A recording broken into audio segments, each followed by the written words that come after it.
Hello and welcome to the Daily Comic and Collectible, episode 591. Now today, the collectible of the day is the Mcfarlane Toys DC Direct Batman the Animated Series Light-Up Display Batcycle Vehicle with Smoke Effects and Base. Directly from Batman the Animated Series comes Batman on the Batcycle, his sleekest mode of transportation, and perfect for allowing the hero to race at breakneck speeds through the streets of Gotham City. This incredibly detailed 6-inch scaled vehicle is based on Batman, the Animated Series. This Batcycle even comes with an extra Batman head with helmet, made to fit most Mcfarlane Batman figures.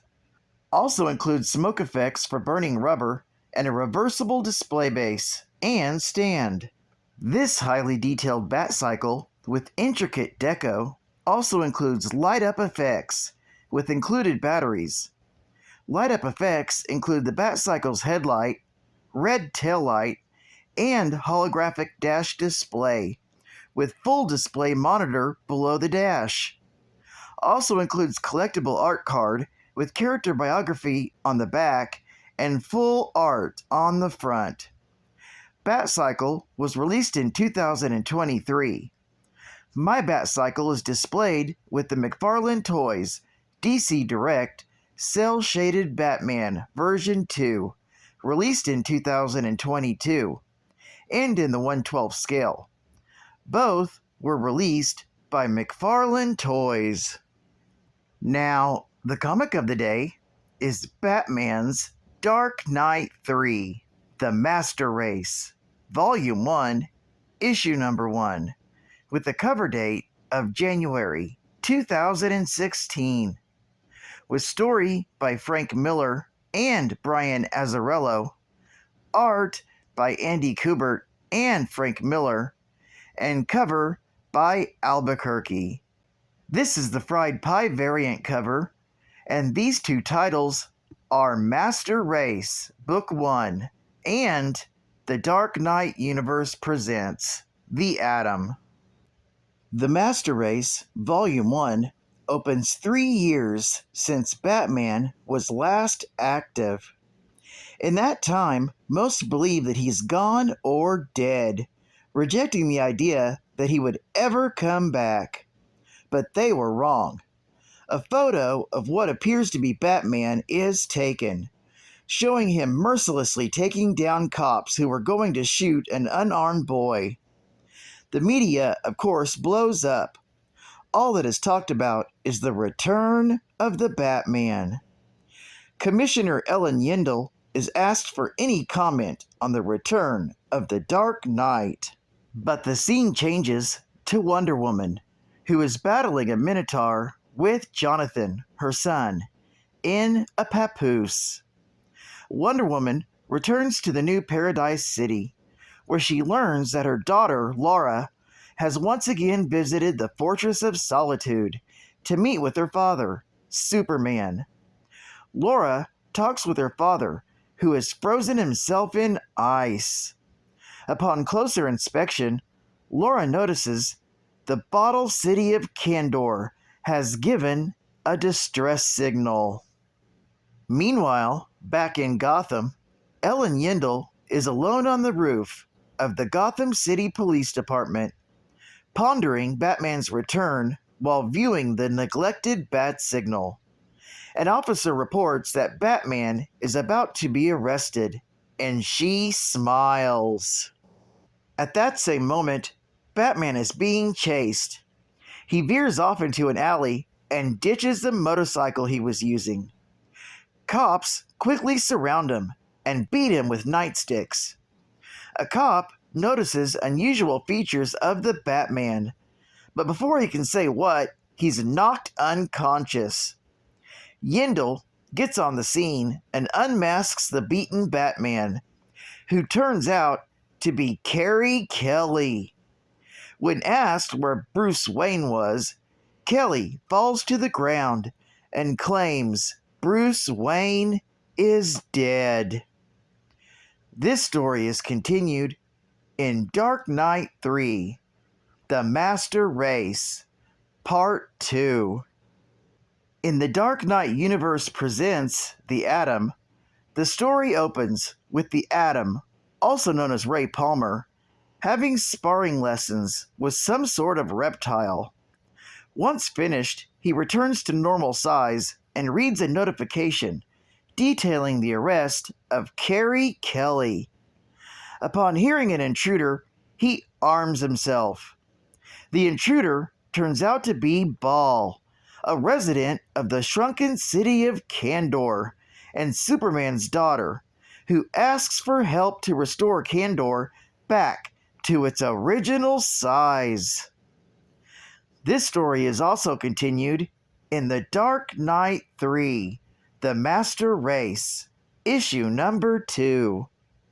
Geek fact: this issue is actually considered a key issue, being the issue where Wonder Woman's nipple is exposed in one panel prior to her breastfeeding. Bonus geek fact: in the second story, Laura, the future Supergirl, is the daughter of Superman and Wonder Woman. She has inherited both Kryptonian and Amazon powers from her parents. She's likely named for her grandmother, Laura Lorvan. She was instrumental in the final overthrow of Brainiac and the rescue of the Bottle City of Kandor. Laura grew up on Paradise Island, never knowing much of her father. Her parents wanted to keep her hidden from Luthor and Brainiac's ever-watchful gaze, as Superman knew that they would want to control her much like they tried to control him. When she finally met her father, she eagerly asked him all sorts of questions. She finally revealed herself during the open war with Brainiac and helped to defeat him. Another bonus geek fact: Ellen Yindel was a police captain and later commissioner of the Gotham City Police Department following the retirement of her predecessor, James Gordon. But unlike Gordon, Yindel despises vigilantes, especially the Batman, for whom she immediately issued an arrest warrant following Gordon's retirement. However, Yindel began to doubt herself when the Joker began his crime spree.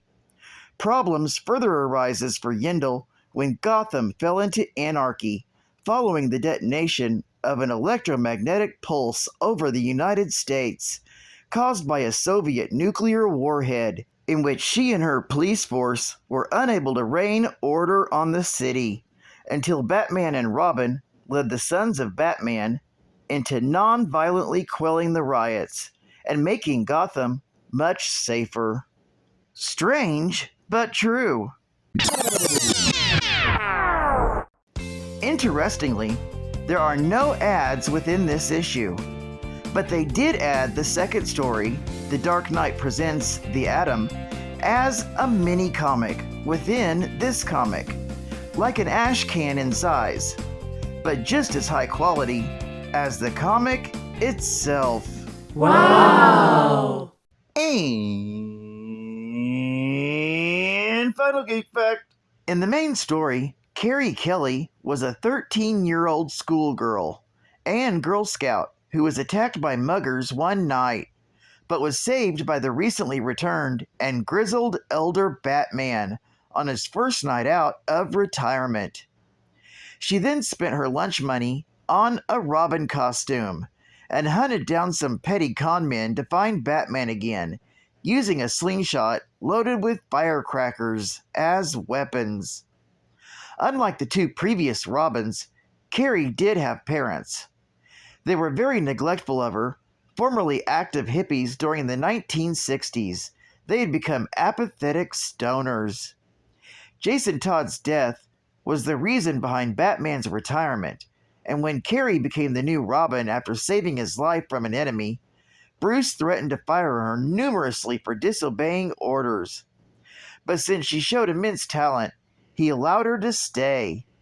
When she and Batman found the city dump lair of a ruthless street gang that numbered in the thousands, the Mutants, Batman and the mutant leader engaged in hand-to-hand combat. The leader nearly killed Batman, but was narrowly defeated by the battered Caped Crusader. Carrie then healed him while he was on the way back to the Batcave, and he fully accepted her as the new Robin. Radical Batman critic Ellen Yindel, the new commissioner, saw this as child endangerment, adding it to the growing rap sheet when she sees them on patrol, saving a hang glider. Well, I'd like to thank you for joining me for another Daily Comic and Collectible, and I'm glad you stuck with me even though I'm losing my voice. And again, I hope to see you again Monday. This is Cat Fan Comics Man, and I'll catch you on the flip. Over and out.